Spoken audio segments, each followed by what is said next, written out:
Coach, there was talk about the offense being inconsistent and maybe they're overshadowed by the defense. With this performance and with what you've seen all year, would you say that was a fair thing to say that they were inconsistent? And what does it say what you did today? Well, we did a little bit of a different approach this year. Our defense was playing so dominantly in the middle of the year. We realized that we could win football games by complementing what they're doing and in essence, not give our opponent a chance to beat us. And there was a couple games during the schedule that were like that. The Cal game, I think, was like that, and another one in the middle of the schedule, that was like that I think kind of lent to people starting to talk like that. But, this is a terrific offense. We've got all kinds of weapons. Mark is a great quarterback, as you saw tonight, and the firepower that we have. We even did all this without Joe in there, and Joe was a big part of this game plan tonight. I thought you saw the kind of offense we needed to win this football game. It's a great defensive front. They played the run beautifully all year, and they played well again tonight. We hit some plays, but for the most part, we had to throw the football to win the game, and that was all together when we needed it. And so I think we can. There's times when we've run to win the game. There's times when we throw the football, and there's times when we play defense. And I think this is a terrific football team, and that having that kind of flexibility showed up here tonight. Back row on the left. Coach, congratulations. In terms of your past former quarterbacks like Leonard, Palmer, and Booty, how do you rate the performance by Mark Sanchez tonight? Mark had as big a night tonight as we've ever seen our guys have, and I think you can see that he is right on par to play the same kind of football that Carson played, the same kind of football that Leonard and Booty played. His numbers are right there, after his full year of starting, just like they have put up in the past, and there's no doubt that he's just as capable as being the best player in America, and given a whole nother year if he does. I think there's nothing about his game that holds him back. He's a great player in all areas, and so it was great to see him come through tonight and let everybody see it one last time for this season. Middle right. Coach, you talk about the defense, kind of in the middle of the season, you kind of, base the team around that kind of in a way. But do you see the torch kind of passing to the offense going into next season? Well, I think we should expect our offense to really be ahead of the defense early on, in that everybody's returning but Patrick, and if it comes back with everybody in check like we had as we left this season, it's going to be a really, really powerful group, and we're just going to be better. Defensively, we have a lot of transition to take care of, and we've done this. We did it on offense last year, and there's some guys that are just chomping at the bit and waiting in the wings for this time now, and there'll be some new kids coming in that will contribute as well. So, I don't see us, having to take a lot of steps backwards here in the transition, but we will definitely be excited about the ability and the experience on this offensive side of the ball. In the middle on the left. Pete, your last two quarterbacks stayed for their senior season and made the most of it. What will you say to Mark about that? Well, off this game? Mark told you that we've already been talking about it and setting up the time when we sit down and put all of the information together in that, that which we can accumulate, and then they have to make the decision on the thing. I know you can see Mark loves USC. He wants to play here and all of that. We just have to see how compelling an argument you can make for him going. And it's not clear. This is going to be a challenge for us to put the information together. And I'm way beyond trying to hold on to guys. That's not how we do this. We tell them what the story is, and with all of the information and inside scoops that we can get, and all the real stuff that we can draw from, and then we put together kind of, this is laid out and this is what's going to happen.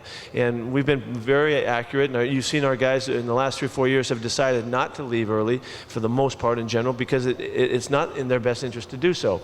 And so, as we go through it, we'll find out. And then I'll tell them exactly what my heart's telling me with all the information that we have, and then it'll be up to them to evaluate. Taylor Mays is in the same situation for us, and a couple other guys. So we'll go through it and really take our time doing it. This should not be an emotional decision, and we have to get away from the emotion to make sure we make a very clear-cut decision for him. On the right.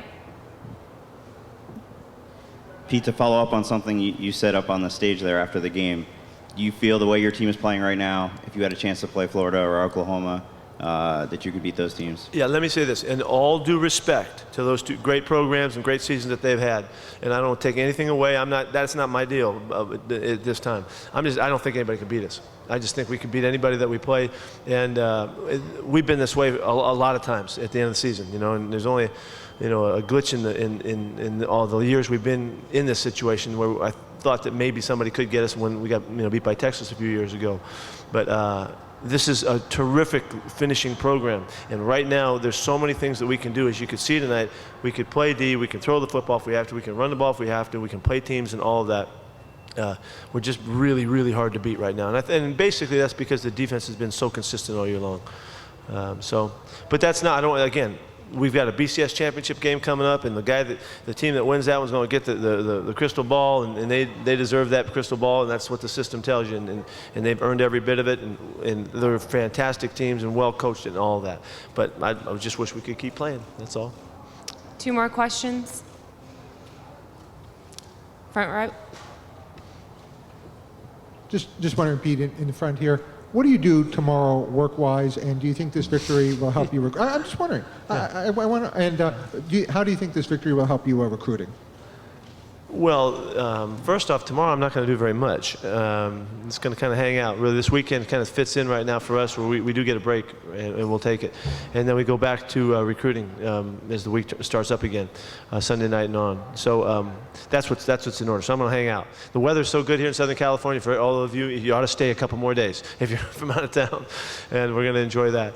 But in terms of recruiting, this just adds to everything, all of the momentum that we always try to build in the process. I think our kids that are all over the country, have a bunch of kids playing in all-star games all together that'll probably watch this game together. I hope they saw the kind of stuff that they'd like to be a part of. You know, let me tell you something you guys don't know.